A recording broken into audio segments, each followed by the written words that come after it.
Selamat mendengarkan.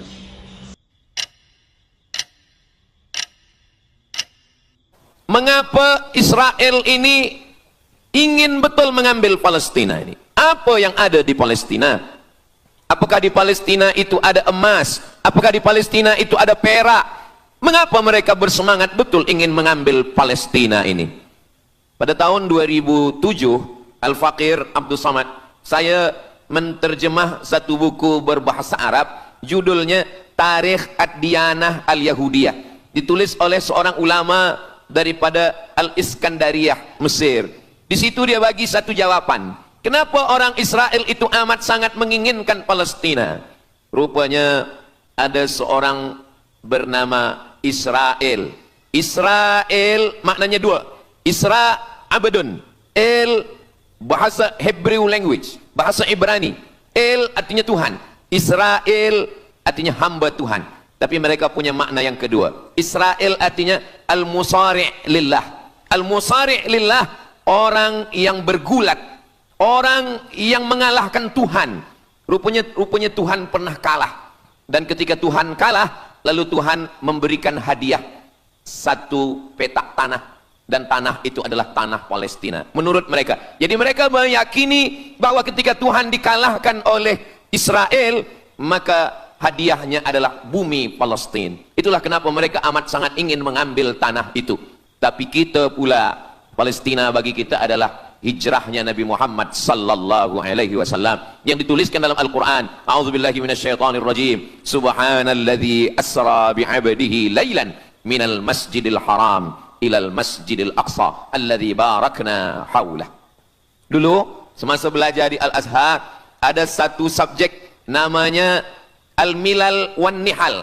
Al-Milal maknanya aliran-aliran keugamaan, wan Nihal ugama-ugama. Maka salah satu aliran itu disebut dengan Zion. Zion adalah nama satu bukit yang ada di Palestina. Lalu mereka mengambil nama ini sebagai satu gerakan dunia. Dalam bahasa Arabnya disebut dengan As-Sahyuniyah atau Zionis. Mereka ingin mengembalikan Yahudi ke Palestina. Apa yang membuat mereka ingin? Rupa-rupanya mereka meyakini bahwa mereka menunggu-nunggu seorang lelaki. Lelaki itu bernama Mesyah. Dalam bahasa mereka sebut dengan Mesyah. Dalam bahasa Arabnya adalah Al-Masih. Al-Masih diambil dari kata masaha. Masaha artinya disapu. Kita dalam wudhu ada menyapu. Idza qumtum ila shalah, kalau kamu ingin sembahyang, faghsilu wujuhakum, muka dibasuh. Wa aydiyakum ilal marafiq, tangan pun dibasuh hingga ke siku. Tapi kepala dengan telinga tidak dibasuh. Kepala dengan telinga disapu. Wamsahu biru'usikum, disapu. Jadi kenapa dia dikatakan Al-Masih? Kerana dua. Pertama, waktu lahirnya badannya disapu dengan minyak. Yang kedua, setelah dia besar, bila dia tengok orang lumpuh, dia sapu. Orang yang lumpuh boleh tegak berdiri. Bila nampak orang buta, dia sapu. Orang buta boleh menengok. Bila nampak orang mati, dia sapu. Dan orang mati pun boleh tegak berdiri. Dia tunjuk tanah, ya ard umbuti, wahai tanah tumbuh tanaman. Dia tunjuk langit, ya sama imtiri, turunkan hujan. Dia tunjuk orang mati, ya mayyit qum, orang mati tegak berdiri. Maka dia disebut dengan Al-Masih. Tapi Al-Masih ini ada yang original. Itulah dia Al-Masih Isa anak Maryam alaihi salam. Tapi ada Al-Masih satu lagi, macam Isa. Orang Arab bila ada mangkuk, mereka sebut dengan wi'a. Kalau mangkuk ini emas, mereka katakan al-wi'a al-zahabi, mangkuk emas. Tapi kalau mangkuk ini dari perak, tapi dibalur dengan emas, mereka akan mengatakan al-wi'a al-mudajjal. Dia bukan emas, tapi dia nampak macam emas, maka dia namanya mudajjal. Begitu juga dengan Al-Masih ini. Al-Masih yang betul-betul Al-Masih, dia adalah Al-Masih Isa anak Maryam. Tapi ada yang macam Al-Masih, bentuknya macam Al-Masih, macam mukjizat Al-Masih, tapi dia bukan Al-Masih. Itulah dia Al-Masih Ad-Dajjal. Sebenarnya mereka sedang menunggu Al-Masih Ad-Dajjal. Kita pula sebelum salam, kita minta perlindungan kepada Allah dari Al-Masih Ad-Dajjal. Allahumma inni a'udzubika min azabi jahannam, wa min azabil qabri, wa min fitnatil mahya wal mamat, wa min syarri fitnatil masihid Dajjal. Kita minta tolong pada Allah supaya jauh daripada Dajjal. Mereka menunggu-nunggu Dajjal. Kenapa mereka ingin menunggu Dajjal? Sebab menurut mereka, bila Al-Masih Dajjal ini datang, maka nanti kambing akan berdamai dengan serigala. semua akan hidup tenang dan mereka akan menjadi penguasa dunia. Selain daripada Yahudi Israel adalah ghaim. Ghaim adalah keledai tunggangan. Jadi sebenarnya sesiapa saja pun yang bukan Yahudi, dia hanya akan menjadi keledai. Dan mereka ini adalah agama yang juga sebagai suku bangsa, yang juga sebagai sebuah negeri. Kita Islam, agama kita, tapi bangsa kita Melayu. Dan kita tinggal duduk, ada Melayu di Sumatera, ada Melayu di Semenanjung, ada Melayu di Kalimantan, Borneo. Melayu tersebar di beberapa negara. Tapi Yahudi tiga. Yahudi sebagai agama, Yahudi sebagai bangsa, Yahudi sebagai negeri. Mereka ingin mewujudkan ketiga-tiga ini menjadi satu. Kami bangsa Yahudi, kami agama Yahudi, dan kami punya negeri Yahudi. Itulah keinginan mereka. Maka mereka sedang menantikan raja mereka. Raja mereka adalah Al-Masih Ad-Dajjal. Dan Al-Masih Ad-Dajjal ini akan turun kalau syarat-syarat ini mereka penuhi. Kata Syekh Fargallah dalam subjek Al-Milal wan Nihal. Maka yang pertama diminta oleh Al-Masih Ad-Dajjal ini adalah semua Yahudi kembali kepada bumi Israel. Mereka mengatakan itu bumi punya dia dan semua akan kembali. Rupa-rupanya mereka tiada punya negeri.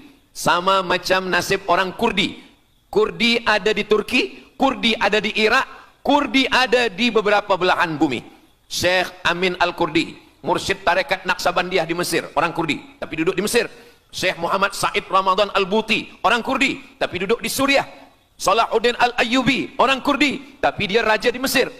Mereka pun di seluruh dunia ada, tapi mereka tak ada punya negeri. Maka mereka ingin mengambil Palestina, mereka ingin kembali ke negeri yang menurut mereka inilah adalah hadiah daripada Tuhan, kerana Tuhan kalah bertembung, bertarung dengan nenek moyang mereka bernama Israel menurut hikayat mereka. Yang ini semuanya adalah asatirul awalin, hanya dongeng-dongeng nenek moyang mereka zaman silam. Lalu kemudian datanglah Theodor Herzl menghadap kepada Sultan Abdul Hamid, Sultan Turki. Mereka ingin membayar dengan ratusan keping emas. Apa kata Sultan Abdul Hamid? Dulu Palestina itu diambil dengan darah dan nyawa, maka saya tidak akan memberikannya dengan emas. Lalu kemudian apa yang terjadi? Mereka menghalau Sultan Abdul Hamid dengan seorang lelaki bernama Mustafa Kemal Ataturk. Lalu kemudian hilanglah khilafah Islamiyah. Ketika khilafah Islamiyah tahun 1924 ini jatuh, hilang, tumbang, maka ketika itu umat Islam tidak lagi ada pelindung. Dan ketika itulah mereka mengambil Palestina. Mereka merebut, mereka mengambil, seperti yang dikatakan Sayyidina Muhammad sallallahu alaihi wasallam, kamu akan diperebutkan seperti makanan yang ada di atas meja makan. Satu mengambil kakinya, satu merebut kepalanya, satu mengambil dadanya, dan tercabik-cabik, dicakar, dimakan, dipotong. Tak ada satu pun yang peduli. Alhamdulillah, kita malam ini masih peduli. Kita sedang mengajarkan kepada belia-belia, kita sedang mengajarkan kepada pemuda-pemuda Islam. Mudah-mudahan sampai anak cucu kita sampai hari kiamat masih lagi peduli kepada Palestina, insyaAllah. Allahu Akbar. Semua Yahudi kembali ke Palestina. Maka sekarang mereka sudah berkumpul. Berapa jumlah mereka? 9 juta Yahudi sudah berada di Palestina. Itu syarat supaya Al-Masih itu turun. Sebab Al-Masih tidak mahu turun kalau Yahudi-Yahudi ini tidak kembali ke Palestina menurut mereka. Maka Yahudi dari Rusia kembali, Yahudi yang ada dari Amerika kembali semuanya. Dari mulai tahun 1946 sampailah hari ini 2025, tahun hadapan 2026, 80 tahun lamanya mereka sudah berkumpul menunggu kedatangan Al-Masih dengan cara berkumpul. Dan mereka yang datang ini hanya keturunan Yahudi dari puak ibunya saja. Yahudi ini tidak menerima dari puak ayah. Jadi kalau ada ayahnya Yahudi, emaknya tak Yahudi, dia tiada diterima. Sebab mereka guna dari puak ibu. Maka bila ibunya Yahudi, maka dia akan diterima. Ada satu Yahudi yang tidak diterima. Yahudi Falasha dari Afrika. Yahudi Falasha ini datang, mereka dari Ethiopia, mereka menyeberang ke Sudan, dari Sudan mereka masuk ke Mesir, dan mereka datang ke Palestina. Mereka pun nak masuk juga, tapi mereka tertolak. Sebab dia mengaku Yahudi, tapi kulit dia hitam. Saya tak tahu di tempat kita, tapi di tempat saya banyak juga Yahudi, namanya Yahudi pesek.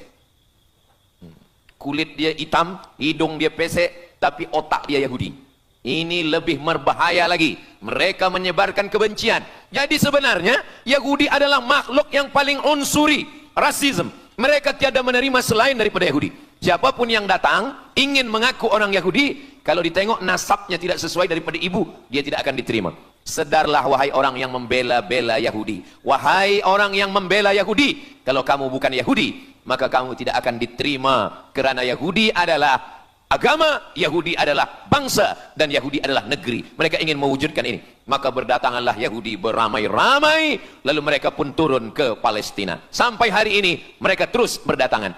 Lalu kemudian yang kedua, syarat Yahudi didatangi oleh Al-Masih, Mesias, mereka mesti menanam tanaman yang hijau. Jadi kalau mereka bayangkan, Al-Masih ini sedang berada di langit, dia selalu memandang ke bawah. Dia tengok, Yahudi dah berkumpul atau belum? Kalau berkumpul dia tak nak turun. Bila dah berkumpul semua ramai, baru dia turun. Dah berkumpul 5 juta, dia belum juga turun. Dah berkumpul 9 juta, dia belum juga turun. Rupanya yang kedua, dia ingin supaya tanah Palestina itu hijau. Bila nanti dah hijau semua, baru dia turun. Dan tanaman yang hijau itu pun dia yang memilihkan tanamannya. Tanamannya adalah yang disebutkan Nabi 14 abad silam, Syajaratul Gharqad. Nanti semua akan membela umat Islam. Sampai-sampai batu berkata, apa kata batu? Ya abdallah, wahai hamba Allah, hadza Yahudi khalfi, ini di belakang saya ada Yahudi, faktulhu, bunuhlah dia. Kata Nabi, jangankan manusia, batu pun membela umat Islam.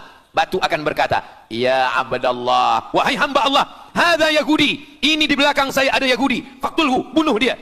Tapi ada satu yang membela mereka. Siapa dia? Syajaratul Gharqad, pokok kayu Gharqad. Allah menunjukkan sampai hari ini mereka menanam pokok Gharqad ini. Saya belajar ke Mesir tahun 1998.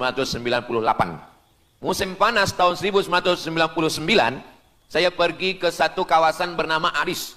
Selepas itu pergi ke sebuah kota, kota ini bernama Rafah. Rafah ini dibagi dua, setengah diambil oleh Yahudi, setengah lagi diambil oleh Mesir. Dari sempadan ini kita boleh menengok hijau. Lalu saya pun bertanya kepada ulama yang mendampingi kami, Tuan Syekh, itu pokok apa yang hijau? Kata Syekh, itulah pokok yang disebutkan Nabi Muhammad sallallahu alaihi wasallam. Pokok itu bernama Syajaratul Gharqad, dan mereka memang menanam pokok itu sekarang. Supaya apa? Supaya Al-Masih menengok dari atas, bila dia tengok dah hijau, dia pun akan turun menurut keyakinan Yahudi. Yahudi sudah berkumpul 9 juta orang. Pokok Gharqad sudah ditanam, sudah. Ada lagi, apa dia? Mesti menghancurkan Babilonia. Babilonia adalah raja yang dulu menghancurkan kerajaan Yahudi. Nama rajanya Nebukadnezar. Nebukadnezar dari Babilonia menghancurkan kerajaan Yahudi. Maka Yahudi ini pendendam. Orang yang paling dendam di atas dunia ini adalah Yahudi. Nebukadnezar sudah lama musnah. Tapi dendam mereka kepada Irak sampai hari ini. Babilonia itu adalah Irak. Maka siapapun yang menjadi penguasa, pasti mereka akan perintahkan untuk menghantam Irak. Dari mula George Bush sampailah sekarang, Irak selalu dihantam. Dituduh bahwa Irak ada punya senjata membunuh manusia. Mereka katakan bahwa Saddam Hussein ini ada memiliki senjata yang boleh menghancurkan peradaban manusia. Akhirnya mereka membunuh Saddam Hussein. Apa yang terjadi? Sampai hari ini Saddam Hussein tiada memiliki apapun untuk menghancurkan umat manusia. Jadi sebenarnya adalah ini agenda daripada Yahudi. Mereka ingin menghancurkan Babilonia, dan Babilonia itu adalah Irak pada zaman modern sekarang ini. Setiap penguasa-penguasa pasti menghancurkan Irak, sebab mereka amat sangat benci dan dendam kesumat kepada Irak. Ada buku judulnya Al-Yahud fi Masr, orang Yahudi di Mesir. Lalu kemudian seorang jenderal Yahudi bernama Musa Dayan. Musa Dayan buta matanya sebelah. Lalu Musa Dayan ini meminta kepada Presiden Prancis bernama De Gaulle. Lalu De Gaulle pun menelpon Presiden Mesir bernama Anwar Sadat. Bukunya ada, saya simpan di rumah. Dia katakan bahwa kepada Anwar Sadat, wahai Tuan Presiden Anwar Sadat, ini mami yang ada di Museum Mesir Kaherah itu sedang sakit. Jadi untuk menyehatkannya mesti dibawa ke Prancis, ke Paris. Lalu disediakanlah pesawat terbang untuk membawa mami ini. Dulu saya pernah dengar tazkirah Ustaz Azhar Idrus, jangan anak panggil mak mami, sebab mami itu inilah mami Fir'aun. Mami return. Ini mami ini sakit, maka dia mesti disehatkan, ada bakteri, maka dia mesti disehatkan, dibawa ke Paris, Prancis. Akhirnya diterbangkan pada masa Presiden Anwar Sadat. Dibawa ke hospital, sampai di hospital, rupa-rupanya Jenderal Musa Dayan yang buta sebelah sudah menunggu mami. Begitu mami Ramses II, Fir'aun sampai, dia terus meninju muka mami itu. Kenapa? Sebab dia dendam. Inilah yang dulu menghalau nenek moyang dia dari Mesir. Gila. Yahudi ini adalah orang-orang yang gila. Sampai hari ini mereka punya dendam yang tak berkesudahan. Sampai mami yang sudah menjadi kering, kita pun menengoknya biasa-biasa saja. Tapi Musa Dayan melampiaskan dendam kesumat dia sampai pada masa Presiden Anwar Sadat, yang akhirnya Anwar Sadat pun mati terbunuh ditembak oleh Khalid Islambuli. Begitulah Allah Subhanahu wa taala menceritakan saksi sejarah supaya umat Islam faham bagaimana pikiran, bagaimana sakit jiwanya orang-orang Yahudi. Mereka sudah berkumpul di Palestina 9 juta. Tanam-tanaman hijau sudah ditanam. Irak sudah dihantam. Hancur lebur Irak. Apa lagi yang mereka lakukan? Tanah Palestina mesti merah. Tanah Palestina tidak boleh hitam. Tanah Palestina mesti merah. Apa yang membuat tanah Palestina merah? Merah kerana darah budak-budak, anak-anak yang tak berdosa dari Palestina. Jadi kalau ada orang yang hari ini terheran-heran, mengapa mereka membunuh budak kecil? Mengapa mereka menjatuhkan bom untuk menghancurkan rumah, membunuh perempuan yang hamil tiada berdosa? Tapi bila orang faham, dia mengerti, sesungguhnya mereka ingin supaya darah anak-anak yang tiada berdosa itu tumpah. Kalau darah itu sudah tumpah, disitulah mereka menantikan supaya Al-Masih, Mesiah itu turun membela. Sebab itu adalah raja di raja mereka. Apa yang terjadi sebenarnya hari ini? Yang terjadi sebenarnya adalah mereka membangun, membina sebuah kerajaan dari khayal, dari fikiran gila. Maka ada seorang yang tidak percaya kepada Allah. Dia atheist, dia tak percaya kepada Tuhan. Namanya Roger Jaroudi. Tapi akhirnya dia dapat hidayah. Dia masuk Islam. Selepas masuk Islam, dia tulis buku bahwa Israel, Yahudi mendirikan negara berdasarkan mitologi, berdasarkan khurafat, berdasarkan kisah-kisah bohong, dusta. Tapi mereka percaya dengan dusta itu. Lalu kemudian Roger Jaroudi ditangkap oleh pemerintah Prancis, dimasukkan ke dalam penjara. Bukunya diterjemahkan ke dalam bahasa Arab, diterjemahkan ke dalam bahasa Melayu. Roger Jaroudi, bagaimana orang Yahudi Israel membina kerajaan negara berdasarkan khayal, berdasarkan tipu, berdasarkan dusta, berdasarkan mitologi, berdasarkan asatirul awalin, dongeng-dongeng daripada nenek moyang mereka dulu. Lalu kemudian hari ini kita sudah menengok darah itu sudah tumpah merata-rata di tanah Palestina. Kenapa Al-Masih, Mesiah belum juga turun? Kenapa belum datang juga Mesiah yang mereka tunggu itu? Rupanya ada syarat lagi yang belum. Apa dia?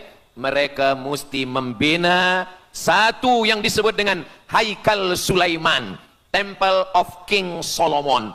Mereka meyakini bahwa raja mereka adalah Solomon, dan dia ada sebuah kuil yang mereka sebut, mereka tulis bukunya Temple of King Solomon. Di mana letaknya? Letaknya adalah di atas Al-Masjidil Aqsa. Mereka ingin menghancurkan Al-Masjidil Aqsa, diratakan dengan tanah. Nanti mereka akan bina Temple of King Solomon. Selepas itu mereka siapkan satu kerusi singgasana. Selepas itu nanti barulah turun Al-Masih, Mesiah yang dijanjikan menurut mereka. Yang semuanya ini adalah dusta, bohong, tipu daripada Zionis, kerana mereka ingin menguasai dan mereka ingin membuat sebuah negara yang sangat besar, yang negara itu disebut dengan The Great Israelian, Israel Raya. Dia dari 2 sungai. Biasanya orang membuat map itu rahasia. Map biasanya rahasia yang disimpan. Tapi orang Yahudi Israel, mereka buatkan mapnya di dalam bendera mereka. Kita membuat sesuatu yang rahasia kita simpan, tapi mereka membuat satu garis biru di atas, satu lagi garis biru di bawah. Yang di atas itu adalah Sungai Nil di atas, dan yang di bawah itu adalah Sungai Efrat. Sungai Nil di atas, Afrika Utara, Mesir. Sungai Efrat di bawah, Sungai Efrat ada di Irak. Lalu di tengah itu ada bintang segi 6. Apa maknanya? Mereka ingin membina sebuah kerajaan yang luasnya dari Nil hingga ke Efrat. Itulah kenapa ketika mereka membuka embasi di Kairo, ketika Israel membina embasi di Kairo, ini Sungai Nil, ini bagian atas, ini bagian bawah. Kerajaan Mesir membagi embasi Israel tanah di bawah Sungai Nil. Mereka tidak mau. Mereka ingin membina embasi di atas Sungai Nil. Kenapa mereka tidak mau membina embasi di bawah Sungai Nil? Karena menurut mereka di bawah Sungai Nil adalah negeri kami. Masya Allah, sangat luar biasa tausiah yang sudah disampaikan oleh guru kita Al-Ustaz Abdul Somad. Sahabat beriman yang dimuliakan Allah, tetaplah di channel ini karena kajian ini belum selesai dan masih banyak lagi hal-hal menarik yang akan disampaikan oleh beliau. Mari kita lanjutkan kembali. Selamat mendengarkan. Orang membina embasi hanya di luar daripada kerajaannya. Jadi sebenarnya menurut pengakuan mereka, Mesir yang ada sekarang, semua yang ada di bawah Nil hingga ke Efrat Irak, itu adalah kerajaan mereka. Yang kalau mereka mewujudkan itu nanti, mereka akan menjadikan semua manusia ini sebagai keledai tunggangan. Alhamdulillah, itu disampaikan oleh Syekh Fargallah. Lalu kemudian kami membacanya, mempelajarinya, beliau bacakan di kelas, dan hari ini saya amat sangat bersenang hati. Tapi kita tetap susah hati dengan Palestina. Saya merasa senang hati sebab saya boleh menyampaikannya kepada para belia pemuda muslimin muslimat yang hadir malam ini. Macam mana suara saya, jelas tak jelas? Jelas. Yang saya sampaikan ini boleh faham? Alhamdulillah. Yang tak faham, nanti faham sendiri insyaAllah. Begitulah Allah subhanahu wa ta'ala. Saya dulu pernah berjumpa dengan Syekh Muhammad Jibril. Lalu kemudian saya tanya Syekh Muhammad Jibril, Syekh, kenapa Allah membinasakan kaum Ad, kaum Samud, kaum Madian? Wa ila Samuda akhahum Salihah, wa ila Madiana akhahum Syu'aiba, wa ila Adin akhahum Huda. Madian, Samud, Ad, semuanya musnah. Iram dzatil imad, Iram hilang semuanya. Tapi kenapa Yahudi ini masih ada sekarang? Kenapa Allah tak musnahkan? Kata Syekh Muhammad Jibril, Allah Maha Kuasa untuk memusnahkan Yahudi, Israel. Senang saja bagi Allah. Innama amruhu idza arada syai'an ayyaqula lahu kun fayakun. Yahudi Israel mati semua rata dengan tanah. Satu jeritan malaikat mati mereka semua. Allah goncangkan bumi, habis mereka ditelan bumi. Ya bunayya, wahai anakku, kalaulah Israel Yahudi ini mati, lalu kamu masuk surga dengan apa, kata dia. Sebenarnya Allah masih menyisakan Yahudi ini supaya kita berjuang. Sekarang ada umat Islam yang amat sangat lemah. Dia bukannya ikut berjuang, tapi melemahkan perjuangan orang. Bila ada umat Islam yang berkumpul beramai-ramai, solidariti tentang Palestin, dia berkata, katanya Allah Maha Kuasa, kenapa Allah tak binasakan? Dulu, arsalna alaihim tayran ababil, datang burung ababil, tarmihim bi'ijaratin min sijil. Mana ababil sekarang? Kenapa Allah tak kirimkan ababil? Saya pun pernah tanyakan ini kepada masyayikh. Syekh, kenapa Allah tak kirimkan ababil? Dulu, ketika Abdul Muttalib memegang kunci Ka'bah, masa itu tak ada orang beriman. Abdul Muttalib bersendirian. Lalu kemudian dia datang ke Ka'bah. Dia letakkan kunci itu. Ya Allah, inna lihadzal baiti rabban yahmih. Saya sendiri seorang saja. Saya tak sanggup untuk menolong Ka'bah. Inna lihadzal baiti rabban yahmih. Ka'bah ini ada pemiliknya, Ka'bah ini ada pelindungnya, Allah akan melindungi. Itulah mengapa Allah mengirimkan alam tara kaifa fa'ala rabbuka bi ashabil fil alam yaj'al kaidahum fi tadlil. Kenapa Allah kirimkan tayran ababil? Karena tidak ada orang beriman, hanya Abdul Muttalib sendiri. Tapi sekarang 2 miliar orang beriman yang bersyahadat asyhadu an la ilaha illallah wa asyhadu anna muhammadan rasulullah. Itulah kenapa Allah tidak mengirimkan tayran ababil. Itulah kenapa Allah tidak membuatkan goncangan. Itulah kenapa. Tapi sedikit banyak Allah mulai menurunkan pertolongannya. Kalau sudah datang pertolongan Allah subhanahu wa ta'ala, idza jaa nasrullah, kalau sudah datang pertolongan Allah, idza jaa nasrullah wal fath, kemenangan, wa ra'aitan nasa yadkhuluna fi dinillahi afwaja. Insyaallah, alaysa subuhu biqarib, subuh tak lama lagi. Pertolongan Allah pasti datang. Nasrum minallah wa fathun qarib. Hasbunallah wa ni'mal wakil. Ni'mal maula wa ni'man nasir. Wala haula wala quwata illa billahil aliyil azim. Kalau kita seorang cikgu, kalau kita seorang ulama, sampaikanlah kepada umat. Sebagai seorang ayah, sampaikan kepada anak. Sebagai seorang ahli keluarga, kita mesti ingatkan, buatkan baju dengan lambang, simbol, bendera penderitaan Palestina. Kalau kita menonton dengan keluarga di rumah, tontonkan bagaimana penderitaan anak-anak di Palestina. Saya di rumah ada gambar besar, gambar Palestina. Sehingga setiap kali tamu datang, kita bercerita, dia tanya, ini gambar apa nih Ustaz? Inilah gambar saudara kita yang sedang teraniaya di Palestina. Malam ini kita guna sorban, kita pakai sorban yang mengingatkan kita kepada Palestina. Apapun yang kita lakukan, jangan lupa menyampaikan khutbah Jumat, Kunut nazilah, Allahumma ansuril Islam wal muslimina fi Palestin. Silahul mu'min, doa silahul mu'min. Kalau kita tiada senjata lagi, maka sesungguhnya doa. Man lam yahtam bi amril muslimin, siapa yang tak peduli kepada penderitaan saudaranya di Palestin, falaisa minhum, dia tidak diakui sebagai umat Nabi Muhammad sallallahu alaihi wasallam. Orang beriman bukan setakat sembahyang subuh, zuhur, asar, maghrib, isya. Orang beriman bukan setakat ditengok berapa kali dia ke Baitullah haji dan umrah, tapi orang beriman bagaimana perasaan dia kepada saudaranya. Maka kata Nabi SAW, la yu'minu ahadukum, kamu tidak beriman, kalaupun kamu beriman belum sempurna, hatta yuhibba li akhi, sampai engkau sayang kepada saudaramu. Ma yuhibbu li nafsih, sayang kepada saudara seperti sayang pada diri sendiri. Kalau anak saudara kita di Palestina teraniaya, kita lebih teraniaya. Kalau pipi kita dicubit sakit, begitu juga dengan saudara kita di Palestina. Kita memang hidup pada zaman yang susah, yang payah. Beruntunglah datuk nenek moyang kita 100 tahun yang lampau, mereka selamat dari fitnah ini.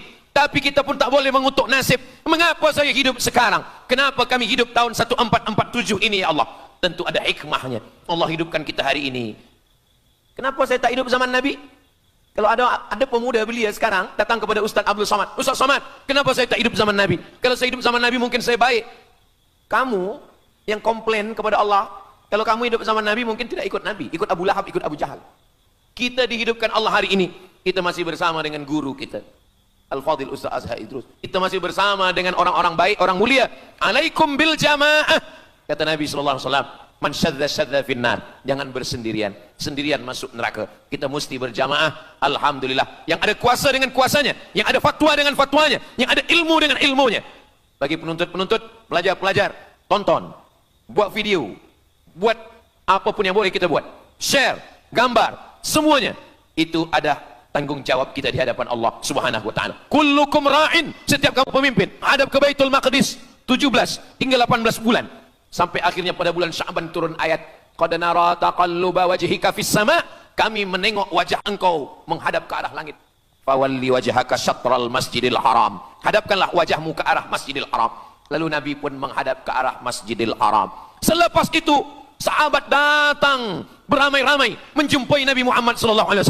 Ya Rasulullah, bagaimana saudara kami yang sembahyang, yang solat 16 bulan, 17 bulan, 18 bulan, dia menghadap ke Palestina, apakah solatnya diterima Allah? Turun ayat, wa ma kana Allahu liyudhi'a imanahum.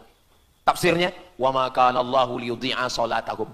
Allah tidak menyia-nyiakan sembahyang mereka, Allah tidak menyia-nyiakan solat mereka. Sembahyang mereka yang dulu menghadap ke Baitul Maqdis diterima Allah atau tidak, itu yang mereka cemaskan, itu yang mereka khawatirkan. Sembahyang yang 18 bulan itu yang mereka takutkan. Bagaimana kita sekarang? Bagaimana sembahyang saudara kita? Bagaimana puasa mereka? Bagaimana musim sejuk? Mereka sejuk. Bagaimana mereka tak boleh makan, tak boleh minum? Kalau kita sudah berbuat di luar kemampuan kita, kita tidak akan dituntut di hadapan Allah. La yukallifullahu nafsan illa wus'aha. Mudah-mudahan apa yang kita lakukan malam ini, kita bangkitkan semangat jamaah. Selemah-lemahnya adalah doa. Selemah-lemah kekuatan orang beriman adalah melafazkan doa kepada Allah supaya Allah memberikan pertolongan. Tak ada yang susah bagi Allah Subhanahu wa taala. Itulah yang boleh Al-Fakir sampaikan pada malam hari ini, solidariti kita tentang Palestina. Mudah-mudahan ada manfaatnya. Banyak cakap kata yang tak berkenan di hati, menyinggung perasaan, saya memohon maaf beribu-ribu maaf. Mudah-mudahan yang kita lakukan malam ini diridhoi Allah Subhanahu wa taala dan boleh kita bawa bekal menghadap Allah. Bila kita mati ditanya oleh Allah, inilah jawaban kita. Kami sudah berkumpul, kami sudah bangkitkan semangat, kami sudah berdoa, kami sudah menjelaskan bagaimana jahatnya Yahudi di Palestina. Akhirnya saya tutup dengan pantun penutup, menangkap puyuh di Bukit Selasih. Thank you dan terima kasih. Aku qauli hadza astaghfirullah li wa lakum. Allahu akbar. Allahu akbar. Allahu akbar. Sallu ala Nabi Muhammad. Allahumma salli ala Sayyidina Muhammad wa ala ali Sayyidina Muhammad. Terima kasih segala perhatian. Mohon maaf segala kesilapan dan kekhilafan. Wassalamualaikum warahmatullahi wabarakatuh. Alhamdulillahirrabbilalamin. Demikianlah tausiah yang sangat luar biasa yang sudah kita dengarkan bersama dari guru kita Al-Ustaz Abdul Somad. Tentunya banyak sekali ilmu, hikmah dan manfaat yang bisa kita jadikan pelajaran dalam kehidupan kita sehari-hari. Sahabat beriman yang dimuliakan Allah, mari kita doakan guru kita, semoga beliau selalu diberikan kesehatan dan dimudahkan segala urusannya. Dan buat sahabat semua yang sudah setia menyimak video ini sampai selesai, saya ucapkan terima kasih banyak. Semoga Allah Subhanahu wa Ta'ala senantiasa selalu melimpahkan segala rahmat dan karunia-Nya kepada sahabat semua. Selalu diberikan kesehatan, dimudahkan segala urusannya, dan dilancarkan rezekinya. Amin ya Rabbal Alamin. Demikian yang dapat saya bagikan, kurang lebihnya mohon maaf. Sampai bertemu lagi di video berikutnya. Wassalamualaikum warahmatullahi wabarakatuh. Setelah kita mendengarkan bersama tausiah yang sangat luar biasa dari guru kita Al-Ustaz Abdul Somad, sekarang mari kita lanjutkan aktivitas kita masing-masing. Semoga apa yang sudah disampaikan oleh beliau bisa menjadi ilmu yang bermanfaat dalam kehidupan kita sehari-hari. Selamat beraktivitas buat sahabat semua dan sukses selalu. Sampai bertemu lagi di video Ar-Razzaq 313 berikutnya. Wabillahi taufiq wal hidayah. Wassalamualaikum warahmatullahi wabarakatuh.